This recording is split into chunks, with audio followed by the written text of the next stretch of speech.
Hey guys, welcome to Gray, the podcast for those of us who are navigating this complicated world of military life alongside our partners. If you're looking for real conversations, genuine insights, and a community of seasoned mil spouses dedicated to supporting each other through every challenge, especially those WTF moments, and maybe even find a silver lining along the way, here we are. We're going to get real about the highs and lows of military life, share stories, and have candid conversations as we laugh our way through it all. This isn't just a podcast. It's a sanctuary where we can all find connection, strength, and the courage to be ourselves, no matter where the journey takes us. Grab your headphones and settle into our corner of the internet where you're not alone. Let's gather at Gray. Hi, guys. Before we jump into today's conversation, we want to take a moment to acknowledge and send our support, love, strength to the victims and families of the plane crash in DC that happened earlier this week. We know that here in the military community, what happens to one of us often feels like it's happening to all of us. And so to our entire military aviation community, we see you, we love you, and we're here for you for anything you guys need. Hi, everyone. Welcome back to a new episode of Gather at Gray. Usually these are pretty spread out, but in lieu of the absolute chaos happening. In light of, not in lieu of. In light of, not in lieu of. Sorry, wrong word. We have decided to bring more voices to the table and chat through some new executive orders and opinions and how those are continuing to affect military spouses and military families in general. And with that, I'll let Tanya introduce our guest. Hey, guys. So like Woody said, there's a lot going on in the world. Today is January 2025, because this month has been about, I don't even know how many days long. They say 31, but it does not feel like it. And there's been a lot going on. So today we are bringing in Karla Langham, amazing Navy spouse. She's a first-generation Latina, military spouse, native Texan. She advocates for service members, veterans, and their families, and she understands policy because she's worked in the arena for a long time. I think it's really important that we understand where we are being affected, even if not immediately, but long-term by a lot of the decisions and a lot of the conversation that's happening in DC right now. And so that's why we have Karla here, and I'm so excited. Karla, jump in and educate us.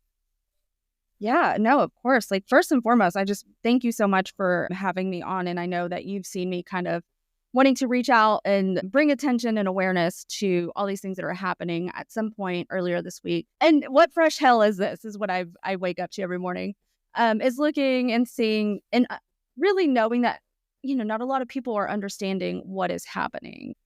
Guys, we want to do two things here. We want to acknowledge that, like, it's big and scary, but also we want to empower people. One of the things that somebody asked me earlier this week, and I was like, oh my God, I just read another thing. And they said, yeah, that sucks.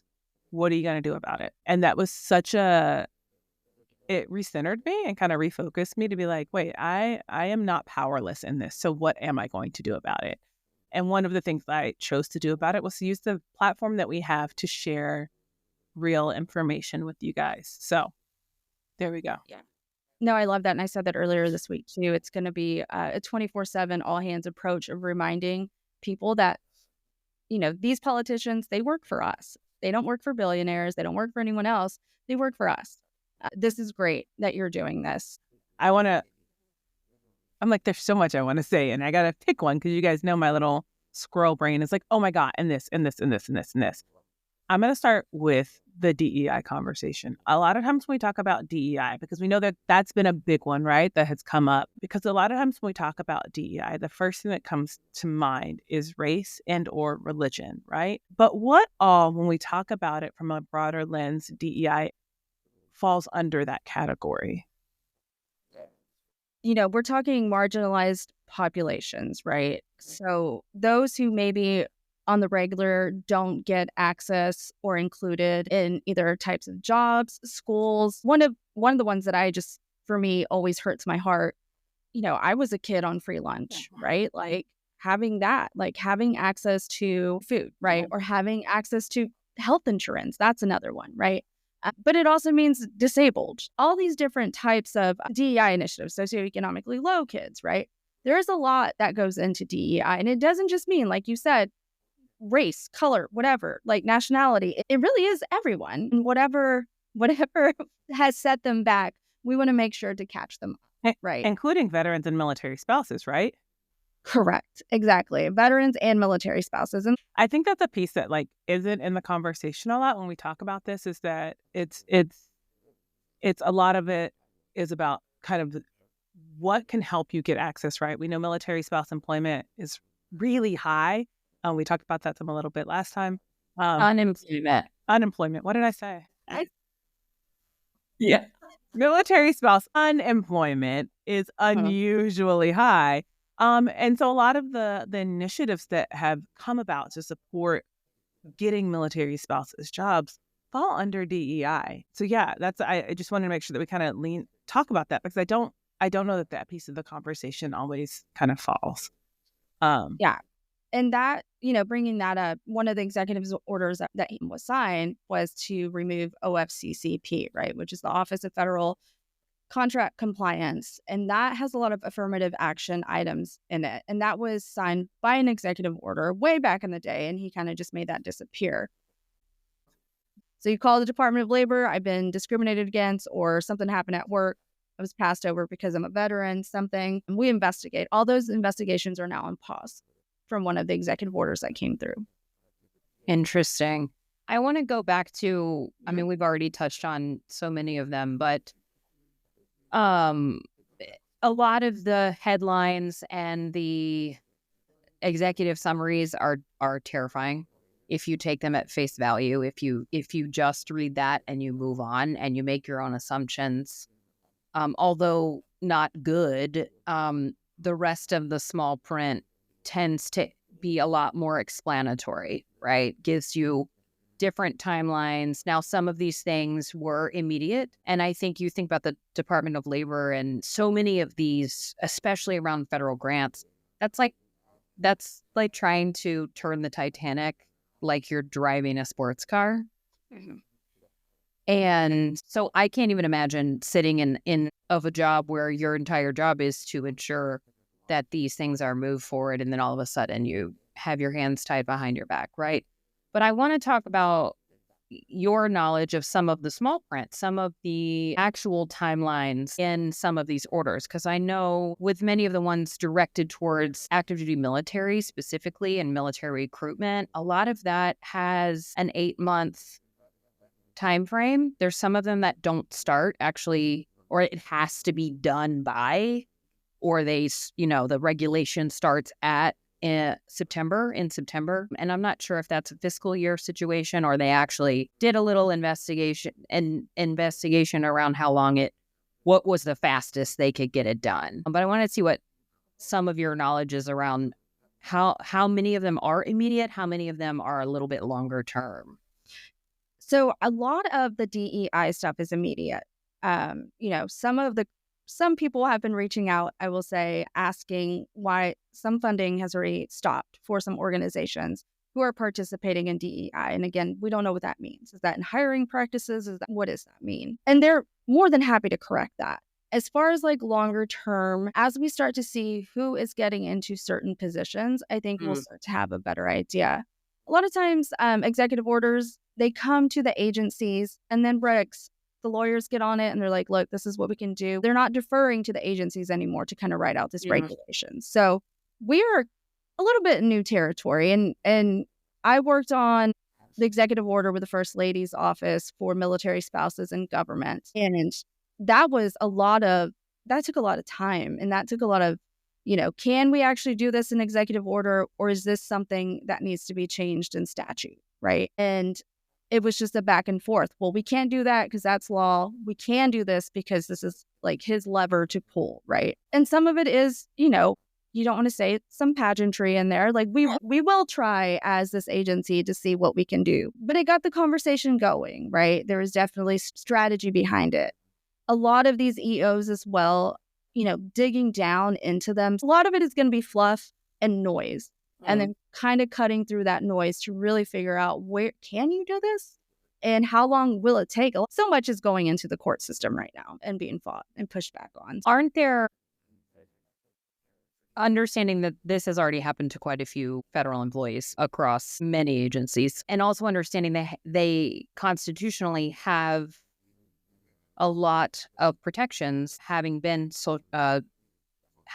public servants for their entire career. And I know that that's the chatter around fire or resign or be fired. A lot of those orders are coming down, severance, those types of things. I'm curious from your perspective, which is a lot closer to the subject than where I sit.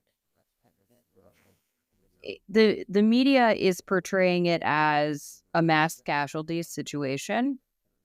And I'm curious from your perspective if it is a mass casualty situation.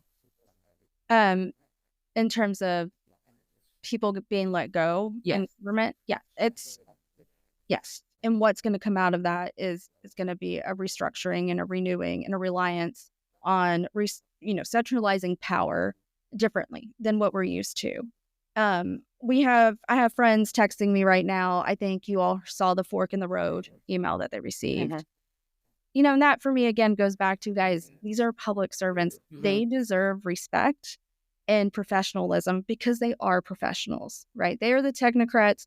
They are the ones that, yes, create this annoying bureaucracy for you, but that bureaucracy is supposed to stop someone from becoming a tyrant, right? Like, it is supposed to piss you off, and it's not supposed to be easy, and it's supposed to be a puzzle game of how can I get to yes in a legal and ethical way that doesn't shake up the whole earth, right? And so kind of what we're seeing now is just scaring people into leaving, giving them the option to leave. Hopefully after 100 days, things may calm down. Hoping. So. Well, I'm curious. I don't see anyone talking about the potential economic effect of this. And I'm not sure why.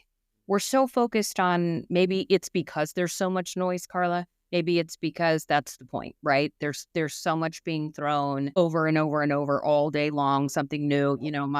My media alerts are just exploding every day. But I haven't heard any formal conversation, media conversation, expert conversation around how this would have massive potential economic impact.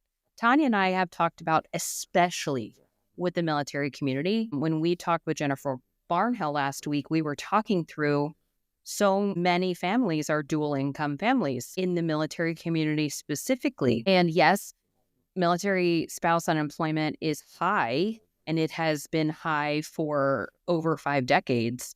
But many spouses are now employed, and many of them are employed in these arenas. And I think that's what we were talking about. They're employed overseas. They're employed with the State Department. They're employed in all of these agencies. And so if we want to focus on that population, we can. But overall, I don't understand how mass layoffs, stopping federal grant payments, these are people's livelihoods. How is it not going to have a direct economic effect to the entire societal economy? Yeah, and that's why I freaked out on Tuesday. So I was calling everyone, like, make some noise. And yes, veterans too. And yes, military families too. Because I think we often think, oh, no, it's DOD. They have the most funding, and so does VA. And there's no way anyone would go after VA. In terms of the economic impact, it's going to be huge. And it's going to be huge for many, many reasons. One, like, we're in a labor shortage. Make no mistake, country. We don't have enough skilled laborers to build ships, right? We don't have enough skilled labor. And all labor skilled. Heather Faye out there is going to call me out on that. Hey, Heather, exactly. And so that's going to be a problem. And then within government, we don't have enough people to fill the roles in government either, right? We just don't. And then you're about to flood the market with a lot of people looking for jobs where there are military spouses also competing for these jobs, and going to make it really difficult for a lot of people. But there's definitely going to be some economic impact on this. And all of this is already getting tied up in courts. Different organizations, Democracy Forward is already coming forward to help support. Other law firms are coming forward and saying, hey, not cool. We're going to start throwing red flags left and right. So es un fracaso. It's just a mess. We know it's getting serious when Karla's switching over to Spanish. So, Karla, again, there's so much out there. There's so much noise. If you had to pick 3 to 5 things that military spouses should be paying attention to and tracking on that will directly affect our community and us, what would those things be?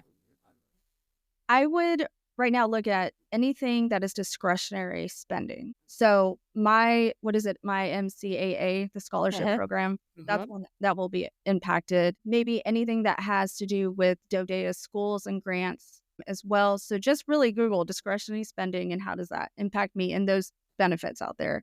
I've always told military spouses, listen, you jump on those veteran benefits, don't feel bad about it, because the first thing to go is going to be funding for military spouses.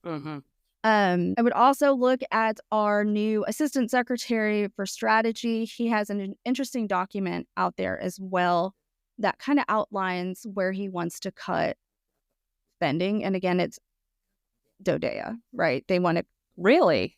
they want to see if they can privatize that, do something different with it.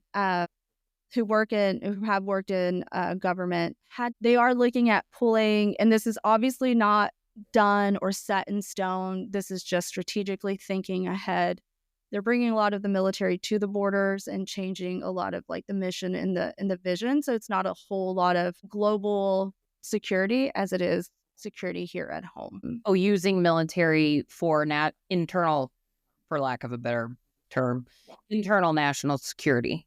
Right. The global stage. Yeah. And then I think focusing a lot on China. So maybe pulling out of Europe and even reducing Army personnel in order to do that and modernization efforts, right? So I think that definitely is going to hit. And then, potential funding cuts, the commissary and next is a huge one. And then I feel like everything that is going down is just going to affect military families. Inflation is going to go up. DOD right now, actually all the agencies are not allowed to post onto their social media at the moment. So they cannot put their programs out. You are going to have to advocate for yourself and go look for them. Periodically go to Military One Source to get those services that you're looking for. There's just not going to be a huge outreach effort like there used to be. So it's going to be people like you doing that. Why we're here. Game on, Courtney. Do you anticipate some of that coming back online at some point, or is it really? I mean, I know ongoing conversation in the military spouse space. Gracious, you guys, it's a Friday. Is so much of the labor falls onto military spouses through volunteer efforts and things like that. And that's not to say that like we are not happy to support our community, but are we going to have to take on more of that, you think, in order to get information out and make sure people know about, the things happening on base, the things happening in the community, and just really having that open communication? Yeah. I mean, even coming from government, things move very slow. This is all going to take a grassroots effort to really pushing out information, how to support one another, and then how to get a hold of decision makers and those movers and shakers, connecting with, Hiring Our Heroes, Blue Star Families, NMFA, MVAN, all of those. That was a lot of acronyms. I know I'm in trouble for that, but it's all right, guys. We'll give you links. Yeah. I mean, connecting with all those to get up-to-date information on what's coming, but really just staying informed. Awesome. That's a lot, you guys. Breathe. Woosah. Well, and you mentioned something earlier about we can't, prior, Tanya, we were speaking, you can't boil the ocean. And I had a conversation with a friend yesterday. Just pick two things, one thing that you can do right now to help support, veterans and military families and spouses. That is always my heart. And I've grown to be a subject expert. And then immigration and immigration rights, that is the second thing that, I've taken on. And then I know that the LGBTQ community is being taken on by my friend so-and-so. So I need to make those connections. It's going to be a holistic approach of reminding people that we are the ones that are in charge, right?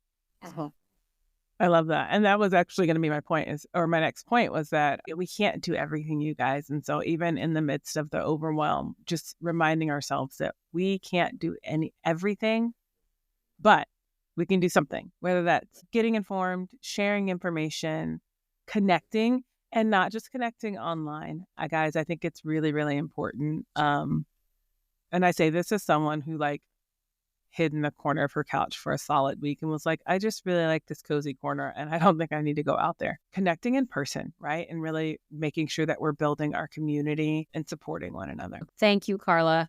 This has been a great discussion. Thank you for keeping informed and being an expert in your area. I am so thankful for individuals like you who understand what's happening, but also understand the life in the military. You understand sometimes the juxtaposition between the two. It's a lot. It's a lot to digest. And sometimes you don't know which side of the road to stand on.